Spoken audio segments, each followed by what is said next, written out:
Hello friend, আসসালামু আলাইকুম। আর রাজ্জাকু Bangla food চ্যানেলে আপনাদেরকে স্বাগতম। আমি আজকে আপনাদের দেখাবো ঈদ স্পেশাল একটা সেমাই রেসিপি, যেটা খুবই দুর্দান্ত স্বাদ আর খুবই টেস্টি একটি সেমাই রেসিপি। এভাবে যদি সেমাই রান্না করেন খুবই মজা এবং খুবই টেস্ট হবে। আর 3 রকম দুধ দিয়ে আজকে সেমাই রান্না করে দেখাবো। প্রথমে এই যে আমরা দুধ দিয়ে দিলাম, গুঁড়ো দুধ। প্রথমে গরুর দুধ দিয়েছি, এরপরে আমরা 2 প্যাকেট গুঁড়ো দুধ দিয়ে দিলাম। দিয়ে এটাকে ভালো করে, গরুর দুধটা আমরা প্রথমে 1 কেজি থেকে 3 পোয়া মতো করে নিয়েছি। তারপরে এখানে 2টা গরুর দুধের পাশাপাশি 2টা প্যাকেট দুধ দিয়ে দিয়েছি। আর এখানে যে লিকুইড দুধ, এটা আমরা 1/2 কেজি লিকুইড দুধ দিয়ে দিয়েছি। 1 কেজিতে 1/2 কেজি লিকুইড দুধ দিয়েছি। দিয়ে এবার এটাকে ভালো করে আমরা নাড়িয়ে একদম জ্বালিয়ে একদম ফুটিয়ে নেব। খুব সুন্দর, যত সুন্দর করে এটাকে ফুটানো হবে তত বেশি সুন্দর হবে। আগেই কিন্তু চিনি দেওয়া যাবে না, ফুটায়ে তারপরে চিনি দিতে হবে। যখন বলক আসবে তারপরে চিনি দিতে হবে, তাহলে দুধ ফাটার ভয় থাকবে না। অনেকে সেমাই রান্না করার জন্য দুধ ফেটে যায়, দুধ নষ্ট হয়ে যায়। এটা থেকে কিভাবে আপনারা রক্ষা পাবেন, আমি শেফ সাবিনা ইয়াসমিন সীমা আপনাদের পুরো প্রসেসটা আপনাদের সাথে শেয়ার করব। এবার এখানে আমরা তেজপাতা, ফল, ডাল দিয়ে দেব। এগুলো দিলে খুব সুঘ্রাণ আসে, একদম সেমার যে একটা সুঘ্রাণ, তার সাথে এগুলো সুঘ্রাণ মিশে খুবই সুন্দর টেস্ট আসে। আর এভাবে একবার বানিয়ে দেখুন, 3 রকম দুধ দিয়ে এভাবে সেমাই যদি ঈদে রান্না করেন, সবাই আপনার প্রশংসা করতে বাধ্য হবে এবং সবাই এত খুশি হয়ে এত মজা করে খাবে তা বলার না। সবাই আপনার বাড়ির সেমাই প্রশংসা করবে যে এত সুন্দর সেমাই রান্না করছিল, যে মুখে লেগে রয়েছে। এখন এটাকে আমরা সুন্দর করে বলক উঠাই নেব, নেড়ে নেড়ে সুন্দর করে বলক উঠাই নেব। অবশ্যই কিন্তু গুঁড়ো দুধ দেওয়া থাকলে তলে বিশেষ করে নাড়তে হবে, কারণ তলে ভালো করে না নাড়লে কিন্তু তলে গুঁড়া দুধটা এঁটে যাওয়ার সম্ভাবনা থাকে। এই জন্য তলে এরকম করে নাড়াতে থাকতে হবে, যাতে কখনোই বলক ওঠা না পর্যন্ত এভাবে না নাড়ালে কিন্তু এঁটে যাবে।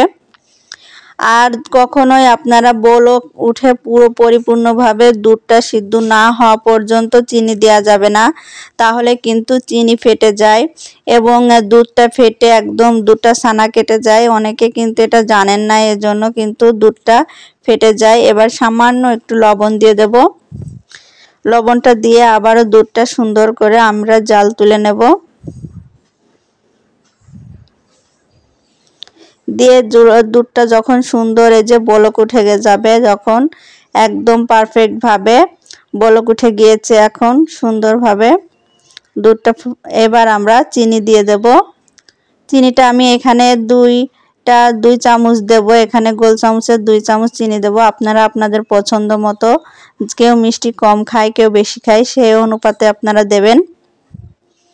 দেখুন কত সুন্দর হয়েছে। এই যে এখন চিনিটা দিয়ে দিলাম, দেখুন একটুও কিন্তু ফেটে যায়নি, আর একদম সুন্দর একটা কালার চলে এসেছে।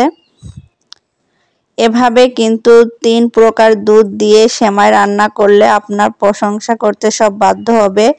আর পুষ্টি গুণে ভরপুর এই সেমাই, দুধের পুষ্টি, পরিপূর্ণ পুষ্টি পাওয়া যাবে এখানে। আর সেমাইটা আমাদের ঈদে তো একদম স্পেশাল, সেমাই না হলেই না।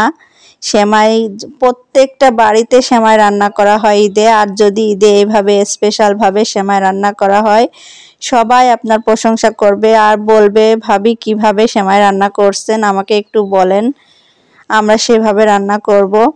সবাই আপনার কাছ থেকে এই রেসিপিটা জানতে চাবে। এবার আমরা দেখুন উঠাই নেব দুধটা।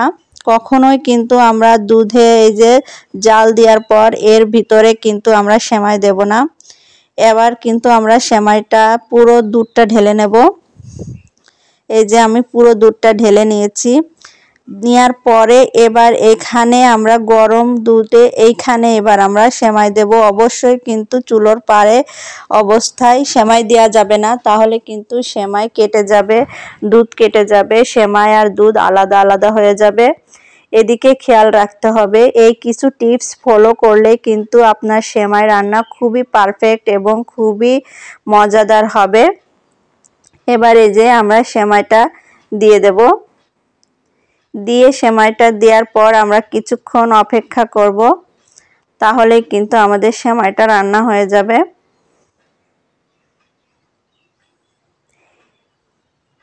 এই কিছু টিপস ফলো করলে খুব টেস্টি এবং খুবই মজা এবং খুবই সুস্বাদু একটি সিম্পল এবং খুবই সুস্বাদু একটি সেমাই রান্না হয়ে যাবে, গর্জিয়াস এবং খুবই স্বাদযুক্ত, যা সবাই আপনার প্রশংসা করবে। দেখুন এবার একটু সব জায়গা সমানভাবে আমরা নাড়িয়ে দেব। 5 মিনিট পরে আপনাদেরকে দেখাবো কিভাবে সুন্দর একদম গাঢ় হয়ে যাবে আর দুধ দুধ হবে। দেখুন 5 মিনিট পর আপনাদেরকে দেখাচ্ছি। দেখুন কিভাবে গাঢ় হয়ে গেছে এবং একদম দুধ দুধ সুন্দর হয়েছে। এভাবে একটু লিকুইড রাখার চেষ্টা করবেন, তাহলে জোড়ালে আরও একটু ঠান্ডা হয়ে গেলে আর একটু জোড়ায় আটা হয়ে যাবে। এজন্য বেশি কিন্তু আঠালো রাখা যাবে না, একটু দুধ দুধ থাকতে হবে, তাহলে খুব টেস্ট এবং খুব মজা এবং সবাই আপনার প্রশংসা করবে। এবার কিছু কিশমিশ দিয়ে আমরা সাজিয়ে ডেকোরেশন করব। এখানে আপনারা কিশমিশ, বাদাম যে যেটা দিতে চান দিয়ে এরকম সাজিয়ে নিতে পারেন। আমি সিম্পলি আপনাদেরকে দেখালাম। দেখুন এরকম ভাবে একটি সেমাই তৈরি করে ঈদে সবাইকে সারপ্রাইজ দিতে পারেন। সবাই খেয়ে আপনার কাছ থেকে অবশ্যই অবশ্যই জানতে চাইবে। আমার বাসায় এসে সবাই জানতে চায়, তাহলে আপনার বাসায়ও অবশ্যই জানতে চাবে যে কিভাবে সেমাই রান্না করছেন। এত টেস্ট। ভালো থাকুন, সুস্থ থাকুন, শেয়ার করে সবাইকে দেখার সুযোগ করে দিন।